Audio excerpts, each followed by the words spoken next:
السلام علیکم ورحمۃ اللہ وبرکاتہ۔ خواتین اسلام، بات چل رہی ہے اسلام اور ایمان کی، تو ہم یہ بتا رہے تھے کہ اسلام اور ایمان کے درمیان کیا فرق ہے۔ آئیے ہم آگے بڑھیں، اس سے پہلے لفظ ایمان کی تعریف سماعت کر لیتے ہیں۔ لفظ ایمان کے بارے میں اہل علم نے کیا کہا ہے؟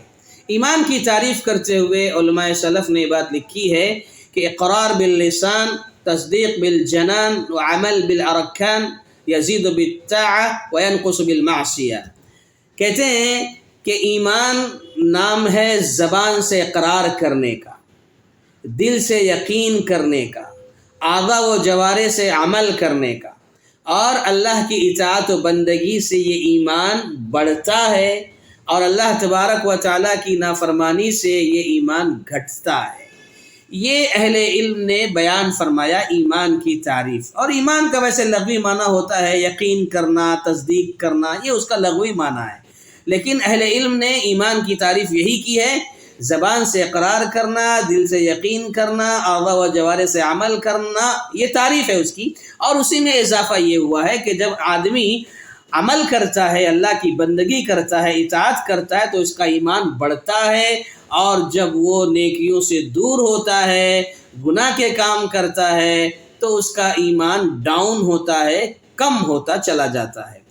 اچھا، یہاں پر آپ غور کریں، جو بات کہنے کی ہے خاص طور پر وہ یہ کہ ایمان کی تعریف میں ایک لفظ یہ آیا کہ وَعَمَلْ بِالْأَرْكَانِ، کہ ایمان میں عمل بھی داخل ہے، یعنی عمل کرنا ایمان کا حصہ ہے۔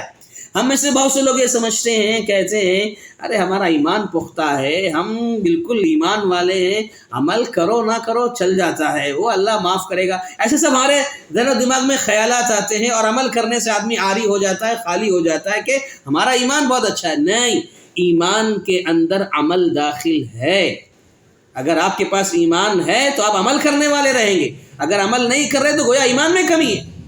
ابھی جیسے ایمان کو عمل کہا گیا ہے، آپ کو واقعہ معلوم ہے کہ جب قبلہ تبدیل ہوا تھا، تحویل قبلہ کا واقعہ پیش آیا تھا، تو اللہ تبارک و تعالیٰ نے جب آیت نازل فرمائی قبلہ تبدیل ہونے کی کہ اب قبلہ بیت المقدس سے خانہ کعبہ کی طرف ہو گیا ہے، تو کچھ صحابہ کرام جو بیت المقدس کی طرف رخ کر کے نماز پڑھ رہے تھے، ان کے ذہن و دماغ میں یہ خیال آیا، یہ بات آئی کہ ہم ابھی تک جو نماز پڑھ رہے تھے، اب وہ نماز کیا معلوم اللہ کے پاس مقبول ہوگی کہ نہیں ہوگی۔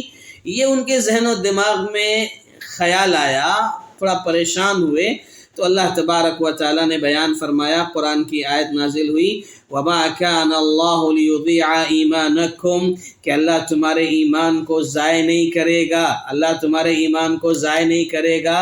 ایمان کو ضائع نہیں کرے گا مطلب تمہاری نمازوں کو ضائع نہیں کرے گا۔ نماز کو یہاں اللہ نے ایمان سے تعبیر کیا ہے، نماز ایک عمل ہے، اس کو اللہ نے ایمان کہا، وَمَا كَانَ اللَّهُ لِيُضِيعَ إِيمَانَكُمْ، اللہ تمہارے ایمان کو ضائع نہیں کرے گا، یعنی تمہارے عمل کو، تمہاری عبادت کو، تمہاری نماز کو اللہ ضائع نہیں کرے گا۔ تو یہ واضح ہوا، کلیئر ہوا کہ ایمان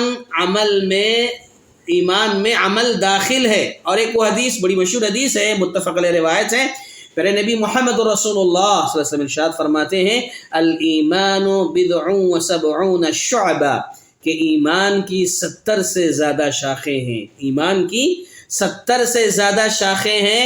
افضلها قول لا الہ الا اللہ، سب سے افضل ہے لا الہ الا اللہ کا کہنا، وَأَدْنَاهَا إِمَاتَةُ الْأَذَىٰ عَنِ الطَّرِيقِ، اور سب سے کمتر ایمان جو ہے، ایمان کی شاخ، وہ راستے سے تکلیف دہ چیز کو ہٹانا ہے۔ راستے سے تکلیف دہ چیز ہٹانا یہ عمل ہے، یہ ایک عبادت ہے، یہ ایک نیکی ہے، اور اس کو ایمان کا حصہ قرار دیا گیا۔ تو معلوم ہوا کہ عمل ایمان میں داخل ہے۔ انشاءاللہ باقی باتیں اگلی ملاقات میں۔ السلام علیکم ورحمۃ اللہ وبرکاتہ۔